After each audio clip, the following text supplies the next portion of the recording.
Imagine a world where the digital battlegrounds of Battlefield, the global pitches of FIFA, and the sprawling sagas of Star Wars games were all shaped by a single seismic shift in ownership. What if Electronic Arts, the titan of interactive entertainment, had been acquired by Saudi Arabia's public investment fund? This isn't just a hypothetical, it's a thought experiment that unravels a future for gaming unlike anything we've ever known. Now EA, love them or hate them, they've shaped the gaming landscape for decades. From the glory days of Westwood Studios and Command & Conquer to the sports empires of FIFA and Madden, they've been a constant, often controversial presence. But what if a pivotal moment in their history took a drastically different turn, one that would send shockwaves through the entire industry? Imagine a world where instead of navigating the corporate waters as they did, EA accepted a massive buyout offer from Saudi Arabia's public investment fund, PIF. A deal that could have reshaped not just EA, but the entire gaming industry, altering creative direction, business practices, and even the very values embedded within the games we play. For investors, this represents a fascinating case study in market influence and strategic acquisition. We're not just talking about a change in ownership here, we're talking about a potential paradigm shift. Would FIFA become a vehicle for promoting Saudi tourism and culture? Would Battlefield campaigns be subtly rewritten to reflect a different geopolitical narrative, perhaps one more aligned with regional interests? Would microtransactions, already a contentious topic for EA enthusiasts, become even more aggressive, driven by a new financial imperative? Stick around, because we're about to explore the fascinating and potentially unsettling reality of what might have happened if EA had said yes to Saudi Arabia. Get ready to question everything you thought you knew about the games you love, or love to hate.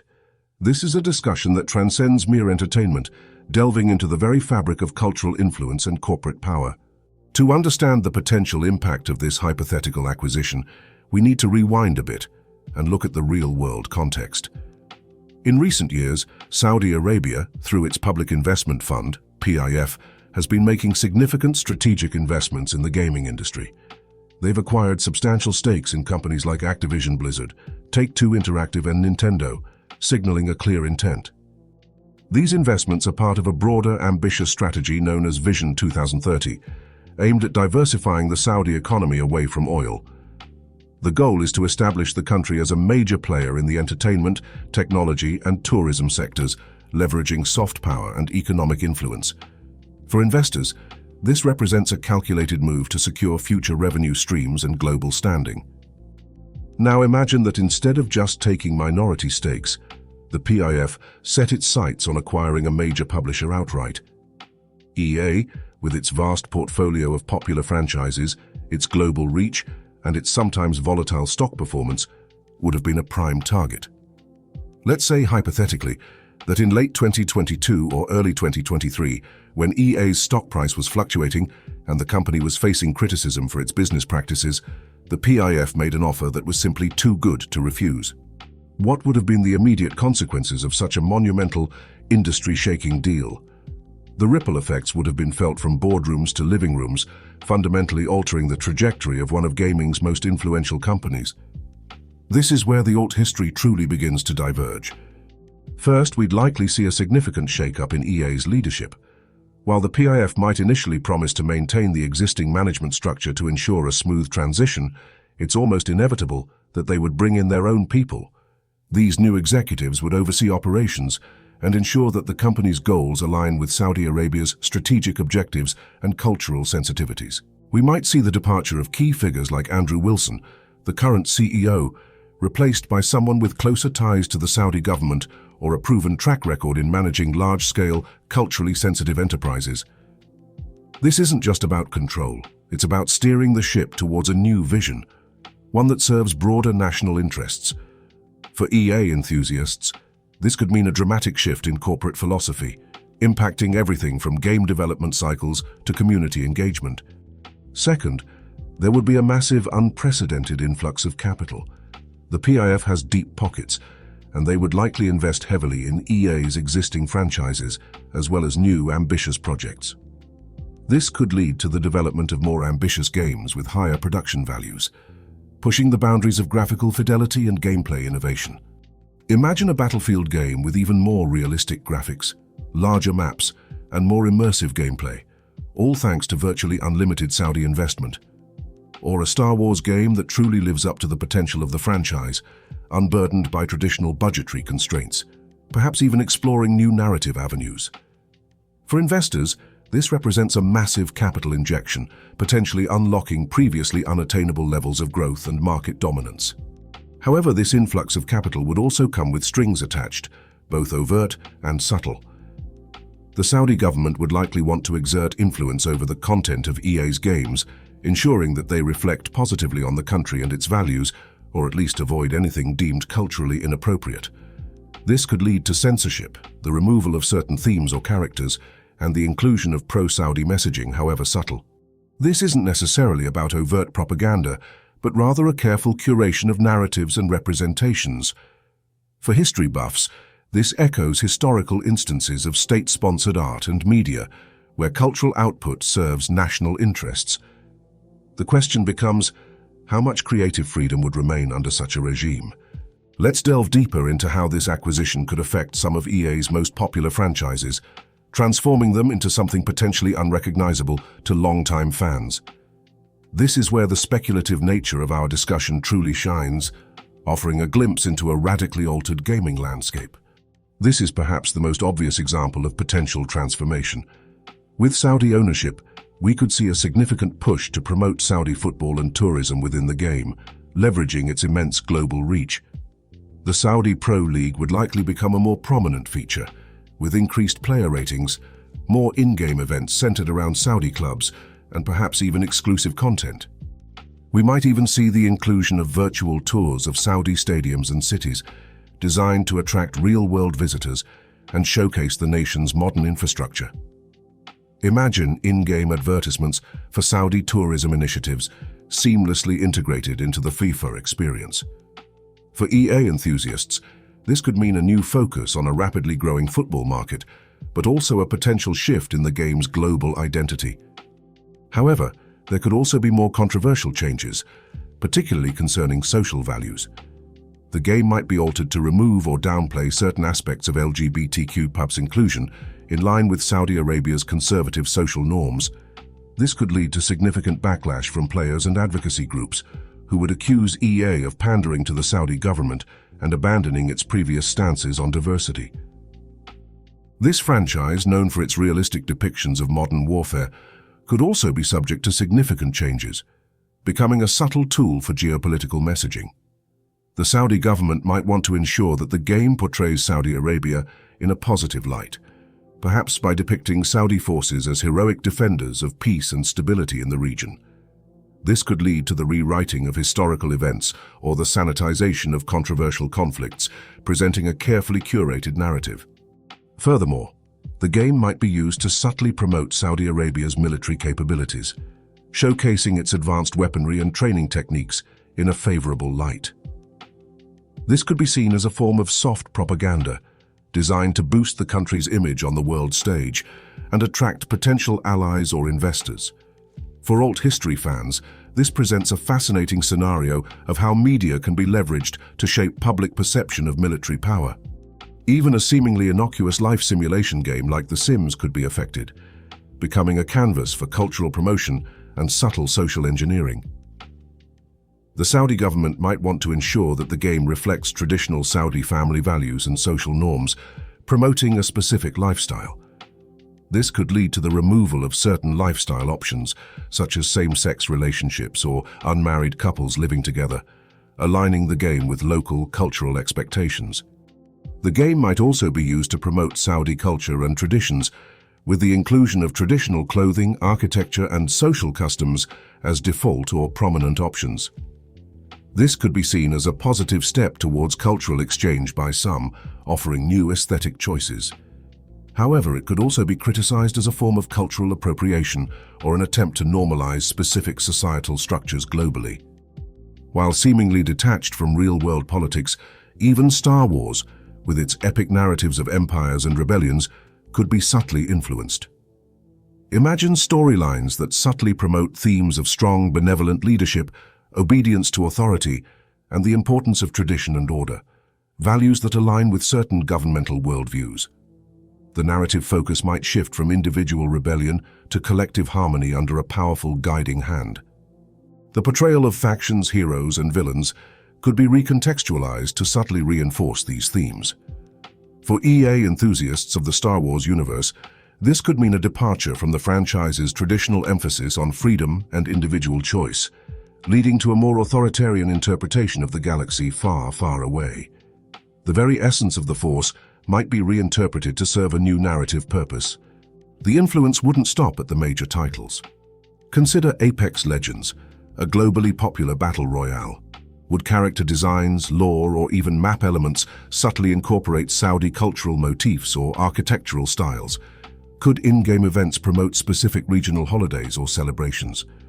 The potential for cultural integration, both positive and controversial, is immense. Need for Speed, a franchise built on speed and rebellion, might see a shift.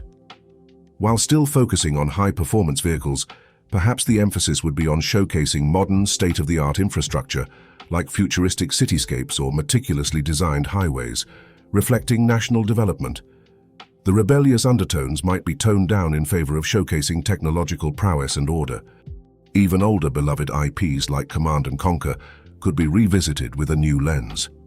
Imagine a future installment where factions are realigned and geopolitical narratives are crafted to reflect contemporary regional dynamics, potentially even featuring new, powerful factions inspired by Middle Eastern military might. For history buffs and alt-history fans, this offers a fascinating, if unsettling, prospect of historical revisionism within a beloved strategy game. Beyond the content of the games themselves, the Saudi acquisition could also have a significant impact on EA's business practices, driven by a new set of financial imperatives and strategic goals. The PIF is known for its aggressive investment strategies and its willingness to take calculated risks to achieve long-term objectives. This could lead to EA adopting an even more aggressive approach to monetization, with an intensified emphasis on microtransactions, loot boxes, and battle passes. Imagine a world where every EA game is filled with even more opportunities to spend real money, from buying cosmetic items to unlocking gameplay advantages, all designed to maximize revenue streams. For investors, this could signal a period of unprecedented profitability, but for consumers, it could mean a further erosion of value. This intensified monetization could lead to a further increase in the cost of gaming, making it even more difficult for casual players to compete or enjoy the full experience without significant financial outlay. The pay-to-win model, already a concern for many EA enthusiasts, could become even more prevalent, alienating a significant portion of the player base. However, the Saudi acquisition could also lead to some positive changes from a technological and investment perspective. The PIF might be willing to invest heavily in new technologies and game development techniques such as virtual reality, VR, augmented reality, AR, and advanced cloud gaming infrastructure. This could lead to the creation of more innovative and immersive gaming experiences, pushing the boundaries of what's technically possible. Imagine EA leading the charge in next-generation gaming, backed by virtually limitless capital, developing groundbreaking platforms and experiences. For investors, this represents a bold move into future technologies, potentially securing a dominant position in emerging markets. This could also mean significant investment in esports infrastructure within Saudi Arabia, turning the region into a global hub for competitive gaming.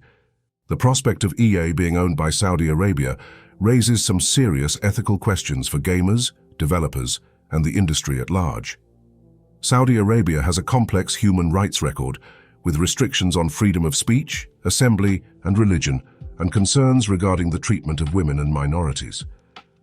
The country has also faced international criticism for its involvement in regional conflicts.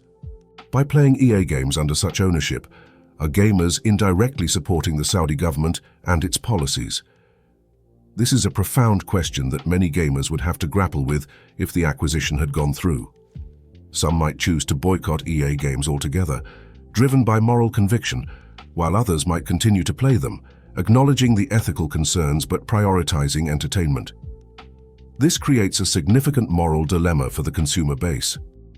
The acquisition could also lead to a significant brain drain at EA, with talented developers, designers, and creative directors leaving the company in protest or due to discomfort with the new corporate culture and directives. This exodus of talent could have a severe negative impact on the quality, innovation, and artistic integrity of EA's games in the long run, as key creative minds seek opportunities elsewhere. For EA enthusiasts, this loss of talent could be devastating, leading to a decline in the very qualities that made them fans in the first place. The creative spirit, often seen as the lifeblood of game development, could be stifled under a more rigid, politically influenced structure. This is a critical concern for the long-term health of the company's creative output. The acquisition of EA by Saudi Arabia would have sent a massive ripple effect throughout the entire gaming industry, forcing competitors and regulators alike to re-evaluate their positions. This wouldn't just be an isolated event, it would be a catalyst for broader change. Other major publishers might be forced to reconsider their own business strategies, either by seeking their own acquisitions from sovereign wealth funds or by adopting more aggressive monetization tactics to compete with a newly capitalized EA. The fear of being left behind in a rapidly consolidating market could drive a new wave of mergers and acquisitions, potentially from other non-traditional investors. For investors, this signals a period of intense market volatility and strategic maneuvering. The acquisition could also lead to increased scrutiny of the gaming industry by governments and regulators worldwide.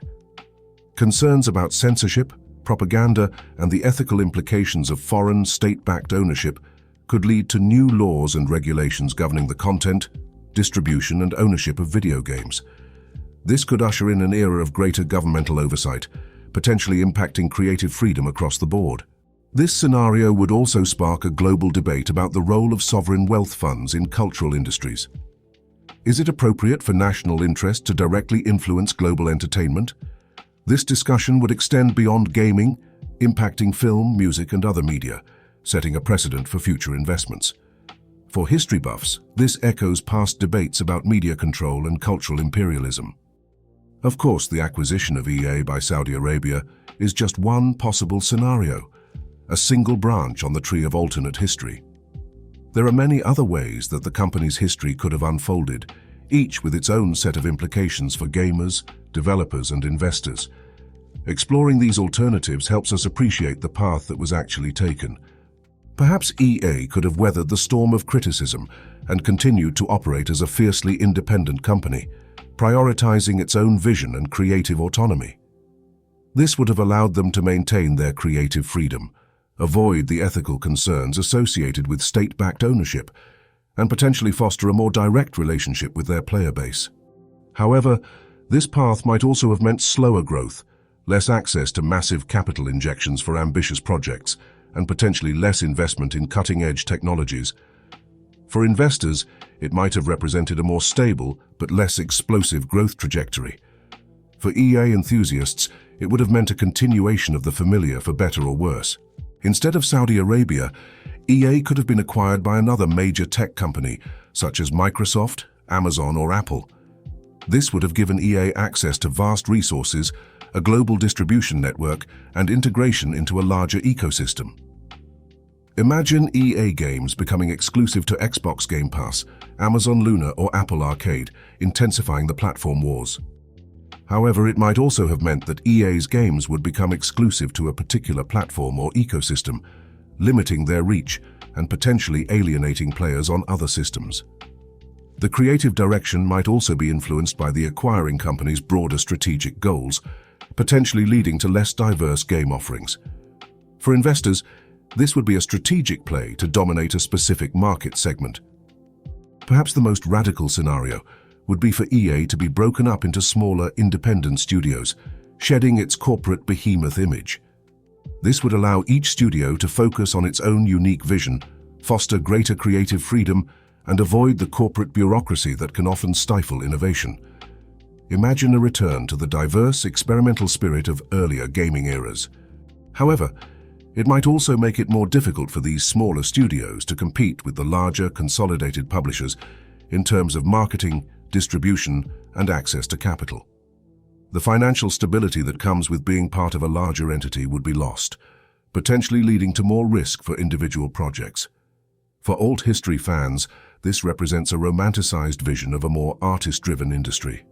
If EA had been acquired by Saudi Arabia, the long-term consequences for the gaming industry could have been profound, shaping the very nature of interactive entertainment for decades to come. We might see a world where the lines between entertainment, commerce, and state influence become increasingly blurred. In this transformed world, games could be increasingly used as vehicles for political and ideological messaging, with content being censored or altered to suit the agendas of powerful governments and corporations. Creative expression might be stifled, and narratives carefully curated to avoid controversy or promote specific viewpoints. For history buffs, this echoes historical periods where art served the state. The cost of gaming could continue to rise exponentially, with players being forced to spend more and more money to unlock content, gain advantages, and stay competitive. The free-to-play model, already prevalent, might evolve into a pay-to-progress or pay-to-enjoy model, making gaming an increasingly expensive hobby for the average consumer. For investors, this represents a highly optimized revenue model. The intense focus on profit maximization and political influence could lead to a decline in creative innovation, with games becoming increasingly formulaic, risk-averse, and predictable. Original ideas might be sidelined in favor of proven revenue generators or politically safe narratives, leading to a less diverse and less inspiring gaming landscape. For EA enthusiasts, this would be a tragic loss of artistic potential. However, amidst these potential pitfalls, there could also be some unexpected, albeit complex, positive outcomes. The influx of Saudi money could lead to unprecedented investment in game development, resulting in more ambitious, visually stunning, and technologically advanced games. Developers might have access to resources previously unimaginable, pushing the boundaries of what's possible in terms of graphics, scale, and immersion. For investors, this is the ultimate upside. The acquisition could open up vast new gaming markets in the Middle East and other regions, bringing the joy of gaming to a wider, previously underserved audience. This expansion could foster new communities, new esports scenes, and new cultural interpretations of gaming, diversifying the global player base. Games could, in theory, be used as a tool for cultural exchange, promoting understanding and tolerance between different cultures and societies, even if subtly.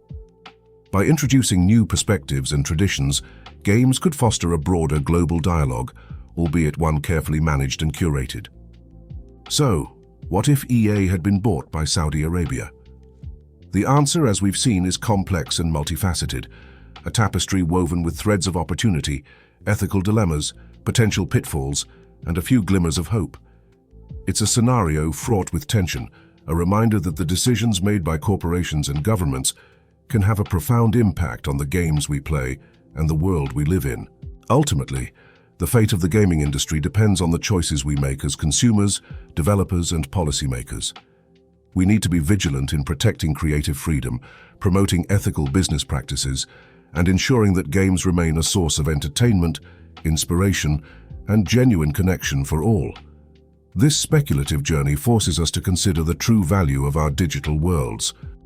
The reality is, this deal didn't happen, but exploring this what-if scenario allows us to reflect on the power dynamics within the gaming industry and the potential influence of external forces. It forces us to ask ourselves, what kind of gaming future do we want to create? What are we willing to sacrifice for innovation, and what principles are non-negotiable? Well, that's it for this episode of Alternatify. I hope you found this exploration of a potential EA-Saudi Arabia merger as intriguing and thought-provoking as I did. It really makes you think about the future of gaming, the role of investment, and the delicate balance of creative freedom, doesn't it? Now I want to hear from you. What do you think would have been the biggest impact of this acquisition on your favorite EA games? Would you have boycotted EA titles, or would the promise of unlimited budgets have swayed you? Share your thoughts, predictions, and ethical considerations in the comments below. Let's get a robust discussion going. And if you enjoyed this deep dive into an alternate gaming history, please give it a like and subscribe to Alternatify for more what-if scenarios, alternative histories, and glimpses into possible futures. Also, let me know what other topics you'd like me to cover in future videos. What other gaming giants should we explore? What historical turning points deserve a second look through the lens of speculation? Your engagement fuels our next adventure. Thanks for watching, and I'll see you in the next video.